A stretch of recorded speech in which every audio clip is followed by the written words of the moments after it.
So I'm going to approach the trash challenge from a survivalist perspective. What I'm going to do is I'm going to assume it's after a natural disaster like Katrina or a man-made disaster.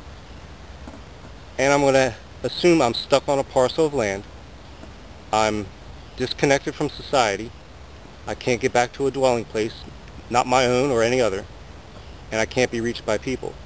And what I'm going to do is I'm going to look for 3 main articles of trash and couple them with whatever other items of trash that I can find and use them to create some level of provision and some level of comfort for my night or two stay in the woods until I can be rescued.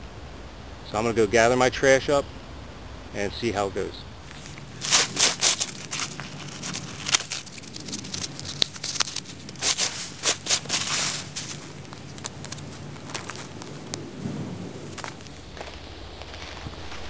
I spent probably over an hour searching the woods for trash, and I covered an area probably about a quarter of a mile square. I was quite surprised at the variety and the amount of trash that I found out there. In fact, I picked one area and piled a lot of it into one spot to show in a later video. Now in this video I probably won't show you anything genius, but this is designed to show you that you can improvise with things you find in the woods, and it can aid you in providing not only necessities, but also some comfort.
I did find a lot of styrofoam and paper and cardboard and pop cans and stuff of that nature, but those items have already been used, and I saw a fellow make the 3 items, and he did a really good job of them.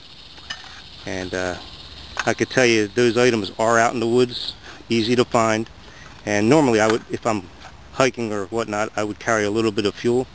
So his ideas are valid ideas, and he did a really good job at it. So I want to try something different. I came across an incredible amount of trash in the woods, but these are the items that I picked out. And here are my 3 main items. I have this old body to a lawnmower. I have this, looks like the base to a lamp or something, I'm not sure. And I have an old tire. They're my 3 main items, and what I'm going to do is I'm going to take the rest of these items that I found and see if I can set up a little hobo camp, if you will, little bug out survival camp. Silly as it may seem, the first item is a hobo camp toilet. What I simply did is take some logs, put them in a box pattern, put the lawnmower base on top of it. Now the lawnmower base is rusty, dirty, so I took this old construction cloth that I found, cut a hole in it, put it over that base, and down inside there we have a little pan which can very easily slide in and out. So at nighttime you don't want to go off into the woods to relieve yourself. You simply have this near the camp, a few feet away. It's nighttime, you relieve yourself, you got a nice place to sit. Your waste falls down into the pan. and you could very easily set it away from the camp or get rid of it the next morning. You don't want to be wandering around the woods at night to relieve yourself. Very important to have this consideration in mind. Out of the tire I made an emergency sun still. Okay, what we have is a tire that would be buried slightly in the ground. We have a pan in the center. You would put contaminated water or foliage inside the tire. Now as it evaporates, because you're going to have this in direct sunlight, as it evaporates, it's going to collect on the bottom of that trash bag or piece of plastic, whatever you find.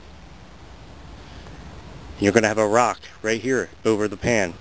And as it evaporates, it'll condensate on the bottom of the bag, and it'll roll towards the rock and then drip down into the pan, and you'll have a fresh source of water. There's a lot of plastic out there in the woods. Even these balloons, you can find these in the middle of the wilderness, in the middle of nowhere. These will hold water like a canteen if they're not full of holes, and they will work well for a sun still. You open it up and put it over. Even if you have to dig a ditch to make a sun still, you can use these. I've found these balloons in the middle of nowhere in deep wilderness situations because they go up in the air and they land anywhere in the world. It's something that's definitely usable. So there you have it, sun still. Whether you use an old tire or you dig a ditch, it's something to consider for emergency water situation. Boiling water, cooking food is always something to consider. Having a little place for a fire.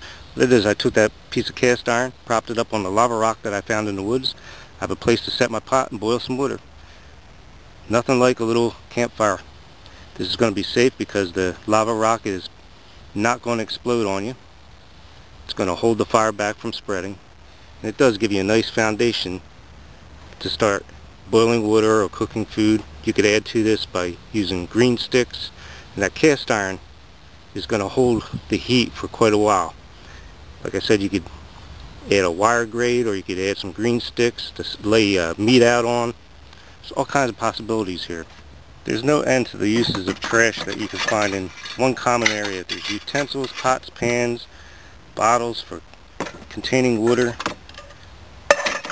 wire, metal poles. I mean, I found things all over the place. I mean, it's just endless amount of trash out there. The possibilities seem endless. You could use that tire to make a smoke signal by throwing it on a fire. You could prop it up on logs like this, and you have a seat at your camp. You know, a container like that is so useful for containing water near your camp. If your camp is not near a regular water source, you could wash your items in it, you could take a sponge bath with it, or you can use it to carry or gather gear, or flip it upside down and make a trap with it to trap an animal underneath. There's just so many possibilities out in the woods when you find trash. So a few ideas out there. Curious to hear your responses.